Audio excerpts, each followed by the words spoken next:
Minnesota, and I'm here today to give you some value plays for our NBA slate. Today we're looking at a 9-game slate, and it has its fair share of superstars to plug and play. Of course, it usually does on these bigger games, but today especially the small forward and power forward positions look to be the most top-heavy. So finding value at the guard positions today is what we're going to be thinking is the most ideal plan of action for tonight's games. We have a nearly even split on games with Vegas projections being over 100 points and under 100 points, obviously. The highest scoring game according to Vegas tonight should be the Warriors and Lakers, and the Warriors are favored by 10.5 in that one. The only thing I'm a little worried about is that the Warriors have played 3 games in 4 nights. A team like stacked as this, it shouldn't impact things too much. But it's just something to be aware of, that you never know when things like this happen, back-to-back games and this many games and this many nights. Players tend to fall off at some point. So just something to consider and maybe have in the back of your head as you're building your lineups.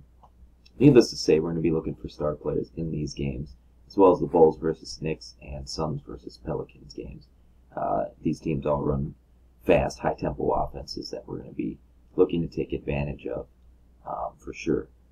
To pack in the big hitters for all these games, though, we're going to need to round out our lineups with some value. And that's what we're here today to do. So let's just get right into it. We're going to start off with the point guard.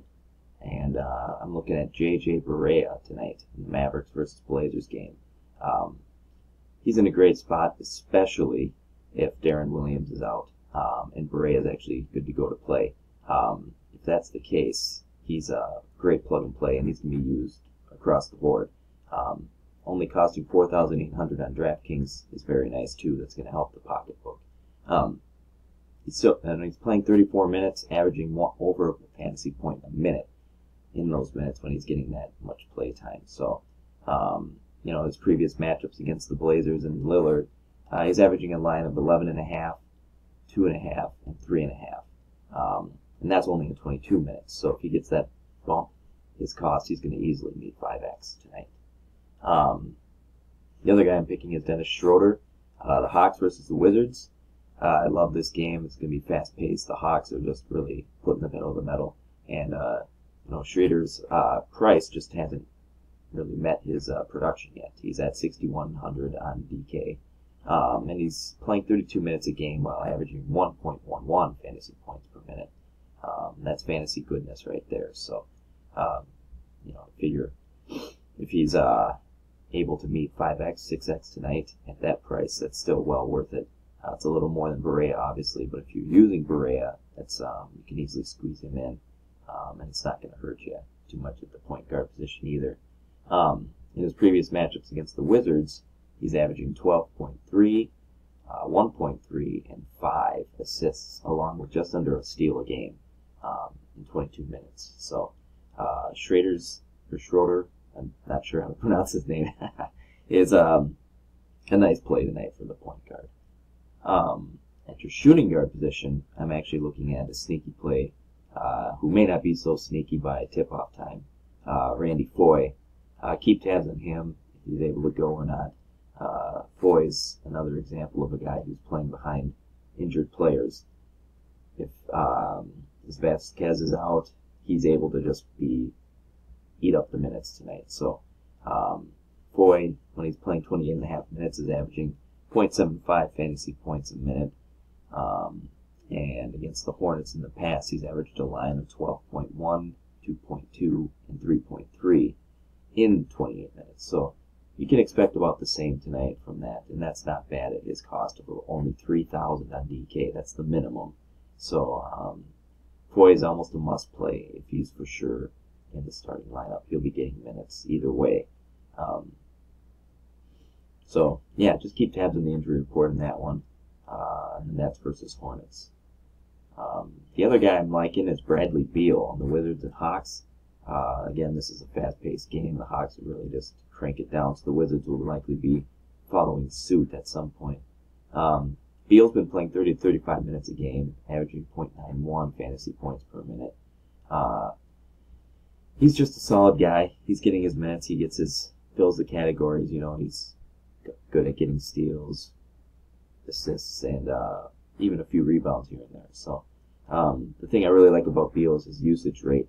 His usage rate is 25.3. So he touches the ball, is in the action a lot. And in a game like this where it's going to be high scoring and fast paced, it's a pretty safe play. At only 5,300 on DK, that's good enough for me. The small forward position, I'm looking at Markieff Morris, another one from this slate. I'm using a lot of guys from these games for value plays. I'm not saying you need to play them all. I'm just saying that in this game in particular, the value is here. Markieff Morris, I'm looking at more only on DraftKings. He's a little bit more on FanDuel tonight. And he's eligible at power forward there, not small forward. So the DK advantage is here for small forward position tonight. He's been playing 33 minutes a game, averaging 1 point a minute. And in his previous matchups against the Hawks, he's averaging a line of 16.5, 8, and half for an assist. So it's not much of a passer, but the rebounds and points are there. So, it's going to be high tempo, like I said. He should play around 33 minutes. And the other nicety about him is his usage rate is 24.2. So another guy who seems to be getting his hands on the ball a lot, and he can do a lot with it in minimal time. The guy I'm really loving in small forward tonight is Michael Kidd-Gilchrist, the Hornets and Nets. He's 5,400 on DraftKings tonight. He's been playing 29 minutes a game and averaging just under, 0.91 fantasy points per minute. He's done pretty well against the Nets. He's averaging a line of 8.6, 6.5, 1.1 in under 28 minutes. I just think Gilchrist has the matchup tonight. He's going to be getting the minutes, and he should be able to take advantage of the Nets. They're just not a very good team defensively or really even offensively. So Gilchrist, I'm going to be plugging him in plenty of lineups tonight. At power forward, I'm looking at Marcus Aldridge tonight. Actually, I think he's only been playing about 30 minutes a game, but he's LaMarcus Aldridge. He just does plenty of damage in whatever minutes he gets. So, he's averaging, about 25.9 fantasy points. Or no, sorry. Over 1.2 fantasy points a minute. And he's only 6,600 on DraftKings. So, that's something to consider looking at when you see all the other big names. Aldridge is one of the top players at the position, and he's relatively cheap tonight. The other guy I'm looking at is JaMychal Green from the Grizzlies. He's facing off against the Clippers tonight. He's been playing actually 31 minutes and averaging 0.96 fantasy points a minute. So that's pretty darn solid there. And he's really cheap. He's actually only 4,600 on DraftKings. So I'm going to be playing him alongside Aldridge in plenty of lineups tonight, or just plugging him in where I can if there's a little salary room left in the lineups. The center position, I'm looking at Jonas Valanciunas, the Raptors at the Heat. He's coming in at 6,500 on DraftKings. He's been playing 31.8 minutes a game, and he's averaged a line of 16, 11, and 1.3 this season, in just under 32 minutes a game.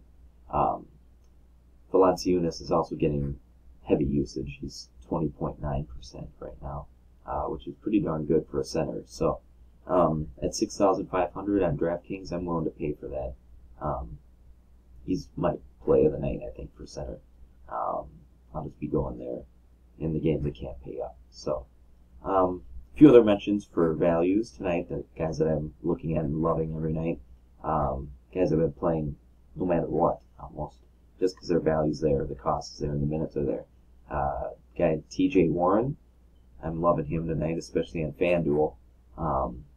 And Sean Kilpatrick going up against the Hornets is another solid play.